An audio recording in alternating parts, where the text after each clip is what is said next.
Gun. Shot. Agent. Provocateur. Murder. Employment. Skyfall.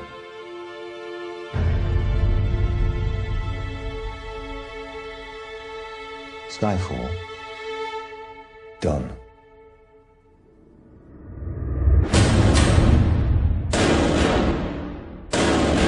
C'est on regarde ça, on déborde de partout. Je crois que pour les fans, je veux rien raconter. Vraiment, c'est d'abord parce que c'est pas racontable.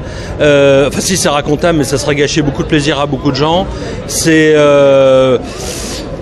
trop de choses qu'on attendait qui arrivent d'un seul coup. Le film dure 2h30, on a le temps de se poser, on a le temps d'écouter ce qu'ils ont à raconter, on a le temps de profiter de toutes les situations. L'intrigue est, je dirais, sommaire. Pareil, j'en dirai pas plus, mais on met tellement de pression dans cette intrigue, tellement de choses que ça en devient passionnant. Et je crois qu'il y a un succès, il y a un vrai succès au bout du billet de cinéma, c'est clair. 007 reporting for duty. Where the hell have you been? Enjoying death. C'était un peu long, mais la longueur est parfaitement justifiée. Je crois que c'est le plus long de tous les James Bond, 2h20. Le précédent, par la longueur, c'était au service secret de Sa Majesté qui devait faire 2h14. Alors ce qui est intéressant ici, c'est que on a insisté dans la publicité sur le fait que c'était le 50e anniversaire de Bond à l'écran, mais c'est pas simplement une coïncidence de date, c'est le sujet même que de revoir dans ces 2h20 pratiquement toute l'histoire de la série.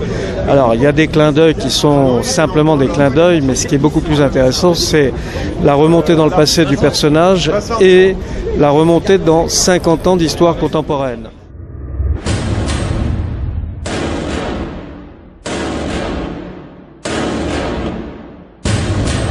Un grand Bond, une grande cuvée, une bonne cuvée Bond, un film assez, assez puissant, je dirais. Ça me fait un peu la même impression que quand je suis sorti du dernier Batman de Christopher Nolan, où il y avait quand même quelque chose de profond dans les personnages et puis des scènes fortes émotionnellement, quoi. On est vraiment dedans. Il y a certains Bond, on était vraiment à l'extérieur, on était juste dans le délire, et là on est vraiment dedans, on a peur avec les personnages, on tremble avec eux, quoi. Il y a quelque chose d'assez fort. Je crois qu'ils ont vraiment été très loin dans la psychologie des personnages et les éléments. Just look at you, chasing spies. England, MI6. Très bon film. Je comprends la réaction de mes amis anglais quand ils ont dit qu'ils le mettaient au même niveau qu'au service secret de Sa Majesté ou Bon baiser de Russie. Clairement, c'est un des meilleurs Bonds qu'on nous a offert jusqu'à présent. Voilà, il y a rien acheté. Je veux dire, l'interprétation est géniale. La photo est superbissime d'une scène à l'autre. Seul petit truc que je vais dire, c'est bon. On aurait aimé qu'il y ait un gun barrel au début du film pour que ça soit un classique parfait. C'est le seul truc que je trouve à redire. Franchement, la durée du film, on s'ennuie absolument pas. On les sent pas venir, les 2h20 minutes et des brouettes. Donc voilà, aucun défaut pour moi. Histoire parfaite. Everybody needs a hobby. So what's yours? Resurrection. C'est une expérience bizarre parce qu'en même temps c'est très inhabituel au niveau de la structure du film, et en même temps on finit par retrouver tous les ingrédients qu'on aime dans les James Bond et qui nous avaient promis.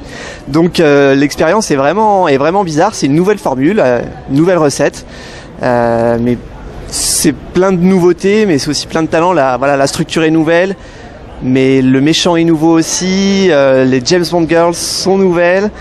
Et finalement, c'est totalement dans l'esprit de James Bond, tout en étant vraiment différent. Donc, vraiment une expérience à vivre et à revivre.